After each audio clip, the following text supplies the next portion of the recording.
further ado, let's get this started. Try to think here. We got some other things happening this week. Wednesday, we're going to be doing a little bit of... it'll hit me. I'm sorry. I might have to do a quick check of Twitter real fast here.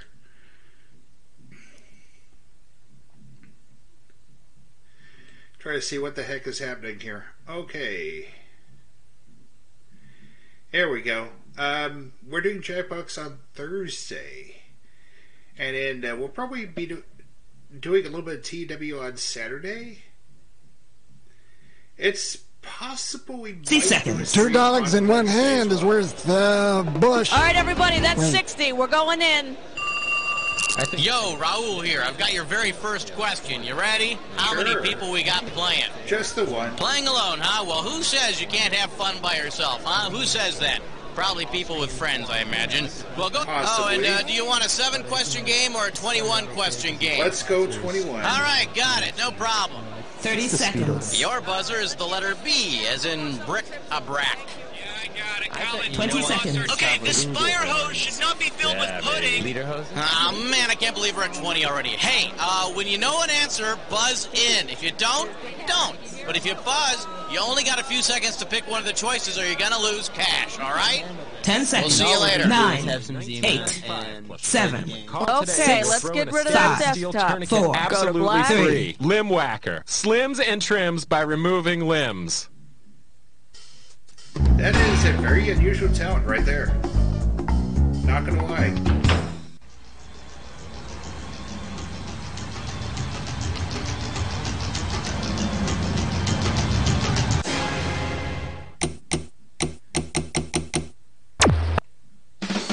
It's time for the show where high culture and pop culture collide. Welcome to You Don't Know Jack TV. My name is Schmitty, and I want to be the first to congratulate you for dragging yourself away from the idiot box for a minute so that you could sit in front of a computer game by yourself. Okay, now you're playing by yourself this time. All right, make the most of what you got. That's what I always say. All right, here we go. Category, please. Question 1 is taped before a live studio audience. We're calling this one Be All That You Can Beeb. You get this one right, you get 3,000 greenbacks. You know what's really nice? On the Andy Griffith Show, when Aunt Bee gives Andy a little advice. I know I learn a lot. How about you? Imagine an episode where Andy Taylor seeks advice from Auntie Beeb. From what source would Andy get a little homespun common sense? A British TV network, a cable scrambler, a test pattern, or the NBC Peacock? Annie Beeb. I think it'd be a British TV network. Auntie Beeb is a loving British nickname for the BBC, so Andy would be getting wisdom courtesy of the British Broadcasting Corporation. Of course, if Auntie Beeb offers Andy any of her British food, Andy might regret being the sheriff without a gun. Because, you see, British food is notoriously bad, and you might want to shoot yourself before you had to eat any of it. Just wanted to clear that up. Did I tell you we're coming out with a UK version of the game? All right, pick a category. Here we have Choking the Costanza. You get this one, you pocket $2,000. So you know how some sperm banks have helpful magazines and other aids to help men open their accounts? Okay, we got it. I needed the money, okay? Suppose George Costanza from Seinfeld decided to donate his sperm. Based on what's worked for him in the past, which magazine would he want to help him do the trick? National Geographic, Victoria's Secret, Glamour, or Cosmopolitan? Oh, jeez. I have no clue. I will guess National Geographic. I'm sorry, children. Please don't feed the loser. For the curious, here's the right answer. The magazine George was looking at when his mother caught him beating up on himself was Glamour. They better hope there aren't any issues of glamour in the waiting room. Okay, we get it, Give me a category. Stop. This is question 3. I believe this one is called, How About Dinner and a Game Show? I'm going to make this one $1,000. All right, you want to know what I think? Blind dates are like game shows. It takes a little bit of skill, a little bit of luck, and you have no idea what you're going home with. Say you're on a blind date, and your date starts asking you lots of really personal questions. If the evening follows the format of 20 questions, what will the first question be? Are you bigger than a bread box? Are you worth more than $100? Are you animal, vegetable, or mineral? Or what's your sign? I think it's animal, vegetable, or mineral. The first question asked on 20 questions is always, is it animal, vegetable, or mineral? And here's a little tip for you. If your date does ask you this, you answer animal. And then start licking yourself. They dig it. Something tells me that's Time to pick a category. Hey, smart move, my friend. You just got your hands on a dis or dat. This dis or dat's category name is the chicken or the egg. Now, pay attention. I'm going to read off 7 pairs of TV networks, and for each pair, I want you to tell me which network came first. The one on the left or the one on the right. See? As each pair comes up, if the network that appears on the left came first, you press 1. If the one that appears on the right came first, you press 2. And press 4 if you want to skip it. I'm going to add 500 to your score for a right answer. And 500 is going to be taken away if you get it wrong or you don't get to it. Okay. Okay, can I get 30 seconds on the clock? Let's do it. Which came first, MTV or VH1? I think MTV did. ABC or CBS? CBS? CNN or C-SPAN? C-SPAN. Cinemax or Showtime? Cinemax. USA or TNT? All right, USA. Fox or TBS? TBS. One more. BET or TNN? This is it. Answer it quick. That'll do it. So you got 5 right. How's it feel to be just about average? Going, Let's see your new score. All right, I need 3 more categories. Throw me a category.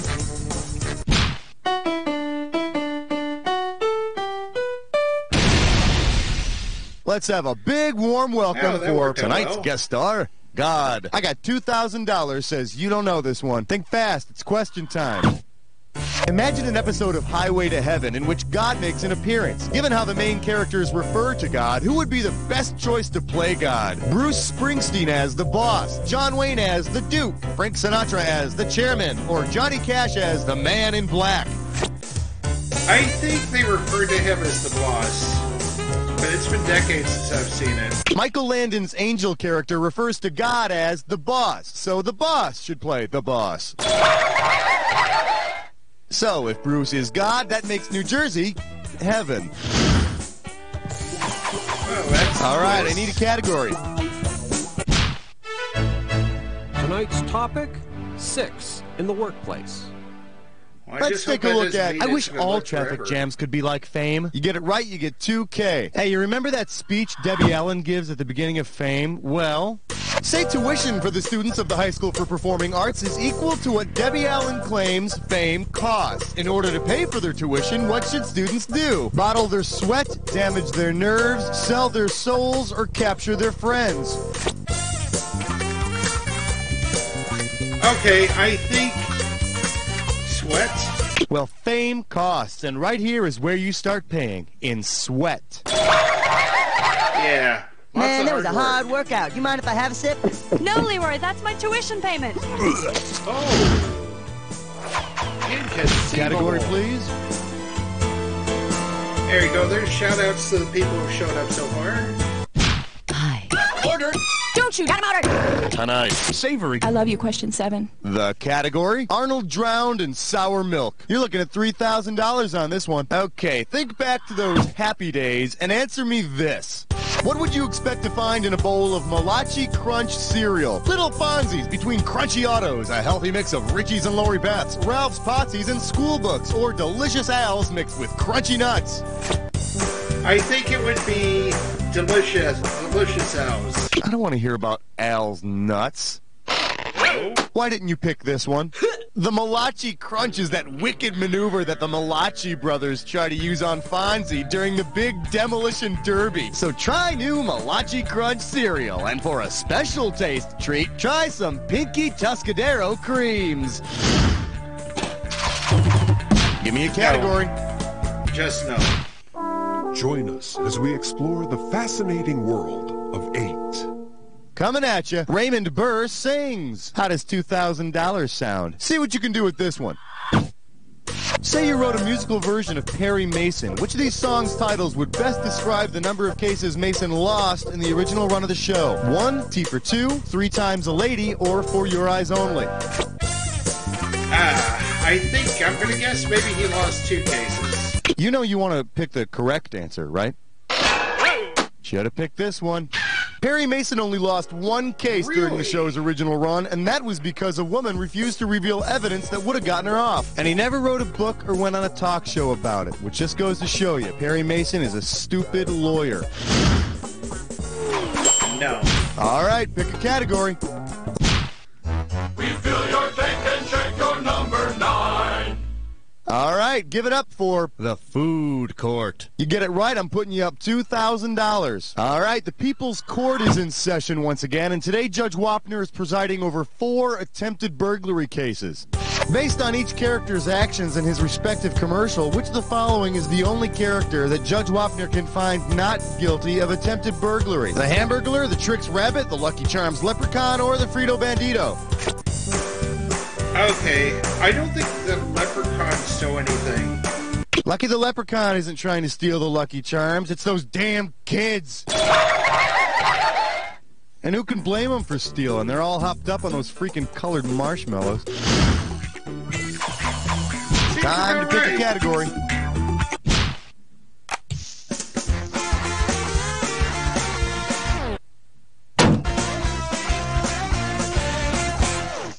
Shake hands with, did you vote Democratic, Republican, or television? I'm going to give away $3,000 this time. You know, 1984 was not just an election year, it was the year the first Ralph convention was held, with over 2,100 people attending. If the members of the Ralph convention had actually nominated a candidate for president, what might have been his campaign slogan? Sit on it, Mondale. To the moon, Reagan. Believe it or not, I'm running for president. Or vote smart. I would guess vote smart. Well, looks like you guessed dumb. Oh. You want to see what the smart money says? Sure. RALPH is an acronym for the Royal Association for the Longevity and the Preservation of the Honeymooners. Now, how do you suppose an association like that gets started? Because I always thought dorks like that never left their houses. That'll do it for round 1. What do you say we move on to round 2? Don't forget, everything in round 2 is worth double, so heads up. Throw me a category. 11, come on, girl. Good question. Today's specialties include Mr. Rogers Goes to Washington. You get a right answer, you're walking away with $4 grand. Okay, picture this.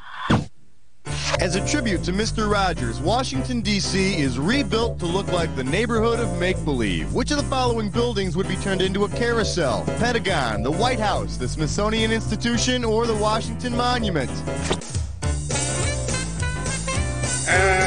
Let's go with the Pentagon. Nah, 5-sided shapes are too advanced for Mr. Rogers viewers, but you'll learn about him someday. I could have given you some cash if you picked this one.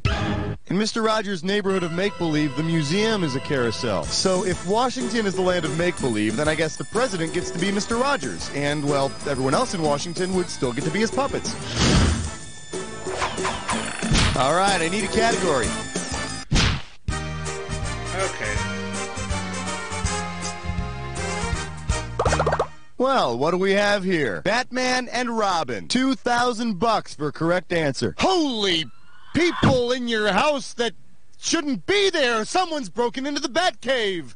Considering the location of the switch that opens the entrance to the Batcave, what might Alfred say to alert the Caped Crusaders? There are fingerprints on your poles, sir. Burglars are afoot, sir. Someone has been touching your bust, sir. Or bad men have pried at your hole, sir.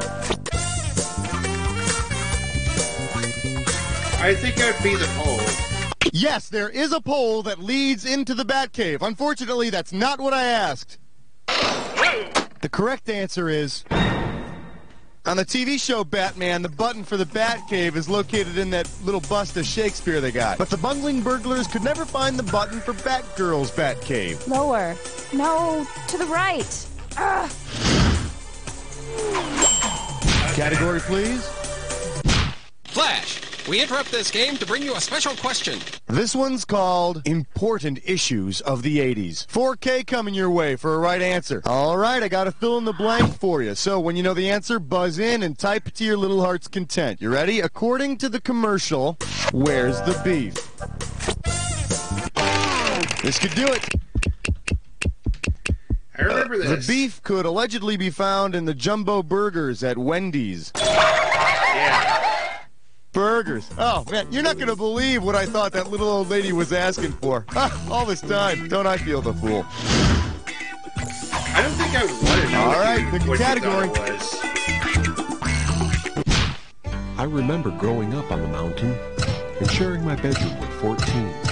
This category is known as, hey, cover that up. I got $2,000, says you don't know this one. All right, imagine there's been a big government cover-up about the first appearance on Earth by the alien Mork from Ork.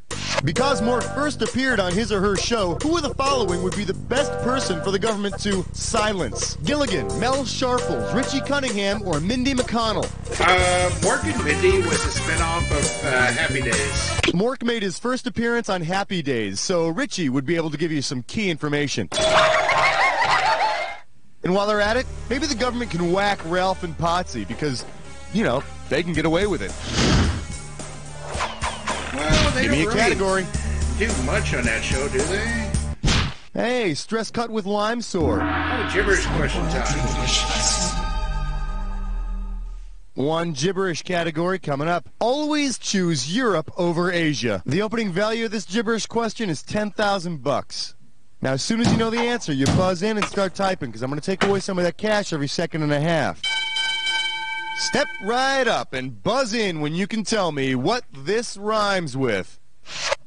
Japan, Japan, Swiss so sweet, and try to ignore the punctuation.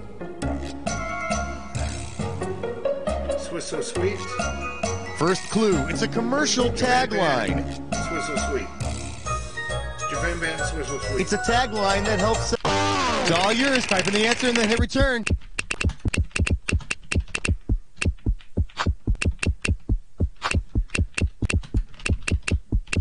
There you go. Now, you want a real San Francisco treat? You talk to me after the show, my friend.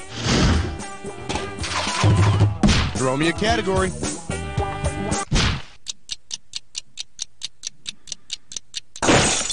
And our special guest tonight, Cliff's Notes you don't even have to read. If you know this one, you're getting $4,000. Hey, remember how psyched you were in school when they made you read a book that was already a movie? Yeah, don't talk to me about it, I know. Since one of its most famous episodes is done entirely in verse based on Shakespeare's Taming of the Shrew, which show could kids watch instead of reading some dumb play? Designing Women, Moonlighting, Miami Vice, or 30-something? That would be Moonlighting. There's this episode of Moonlighting that's filmed all in verse, and it's based on Shakespeare's Taming of the Shrew. And for all you parents and teachers out there getting ready to write letters of complaint, bring it on, baby. All right, I need a category. Thank you. Good night, everybody. God bless. You're beautiful. Let's see what we got going. K9 versus Rover. This one can get you $6,000. So, do you remember NASA's Pathfinder mission? Suppose the Pathfinder mission to Mars encountered Marvin the Martian. What would Marvin use to get rid of the pesky Mars rover? The Imruduum 236 space modulator, the Aluminum Q36 space modulator, the Ammonia P36 space modulator, or the Illudium PU36 space modulator? I think the answer is 4. Marvin the Martian, that little P-head guy, he uses the Illudium PU36 space modulator to threaten the Earth. He also threatened to use his helmet to scrub the rings off Saturn. Yay, Bugs Bunny. Although I was low-key hoping I was Time to pick a category. You know what? You're playing great. I'll stop bugging you now. You know what? Actually, just one more question. Question 18. The category is Monster Masquerade. Sit up straight. This one's going to be worth $6,000. Right. Here's the question. If Grandpa and Herman Munster go to a Halloween party disguised as the characters the actors played while on an earlier show together, how would they be dressed? As ugly secret agents, as ugly police officers, as ugly game show hosts, or as ugly doctors? Yeah, before they were the Munsters, they were in Car 54, Where Are You? Actors Al Lewis and Fred Gwynn originally played police officers on Car 54, Where Are You? Of course, they'd have to get their Halloween outfits at the Big, Tall, and Ugly costume shop. Category, please. We'll do the Electra Woman one. Minty cool, minty fresh 19. For your viewing pleasure, Electra Woman delivers it hot and fast. 4,000 big ones for a right answer here. Hey, you remember how Domino's Pizza used to promise delivery in 30 minutes or your pizza's free? Well, consider this. Sure. If Domino's delivery people had to wear Electra strobe bracelets like the one Electra Woman had, how fast would your pizza arrive? 30 minutes ago, in 3,000ths of a minute, 30,000 years from now, or never? I think it would be 0.003 minutes. The Electra strobe enables Electra Woman to do things 10,000 times faster than normal speed. Yeah, I'd like to order a large pepperoni and...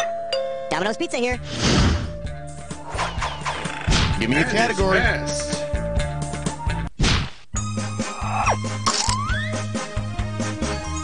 Sounds hot. May I introduce, when they say edited for TV, they mean it. You get it right, you get 2K. Hey, imagine this. If Richard Chamberlain were to consolidate two of his most famous roles in TV miniseries, what character would you find him playing? A samurai priest, a rich immigrant Texas rancher, a slave-trading battleship commander, or a Civil War general fighting aliens?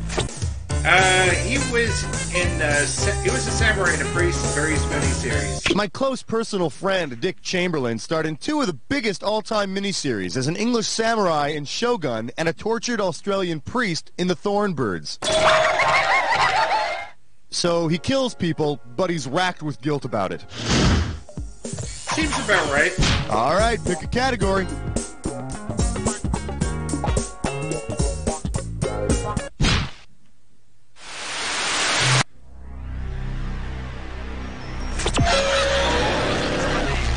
You're about to embark upon the attack. Hit your buzzer when you see two words that match. $2,000 if you're right, 2,000 off if you're wrong. It's not so hard. Just remember this. Remember the clue. It's got to be a match that fits this clue. I'm the oldest. I can do whatever I want.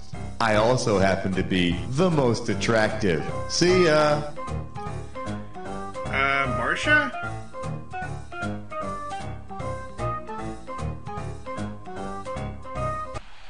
Oh, it was Greg's. It was Greg Brady. Okay. That would be... Sandra, I think, was the Otis.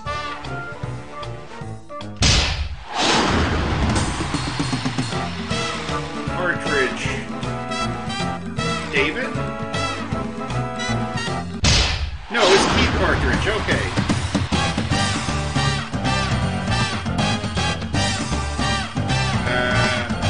Maybe it would be Ernie. Oh, what's called Mike? There it is, there it is. Party of 5.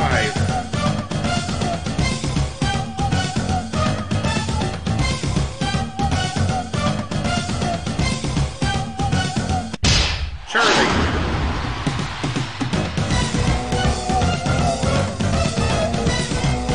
Alex, maybe?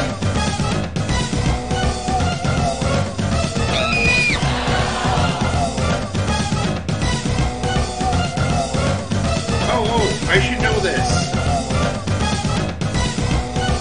The Otis of him is Sophia. Picture it. Sicily.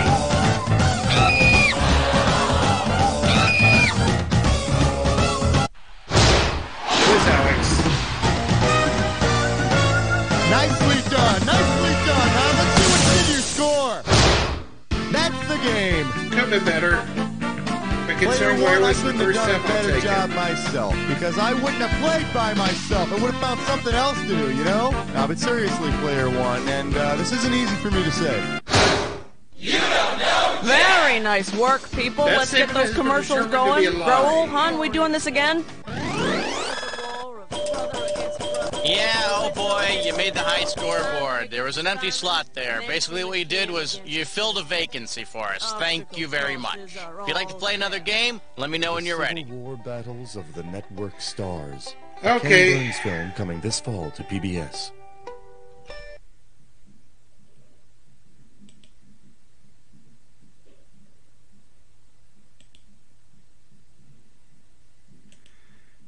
Alright, that concludes the episode of You Don't Know Jack TV. If you like what you saw, be sure to leave a comment in the section below. Hit that thumbs up button to, if you want to appreciate the video itself, and hit that notification bell to be informed when we drop more content. Be sure to subscribe and spread the word. We'll see you next time here at Tickets Please Gaming as the arcade is out close.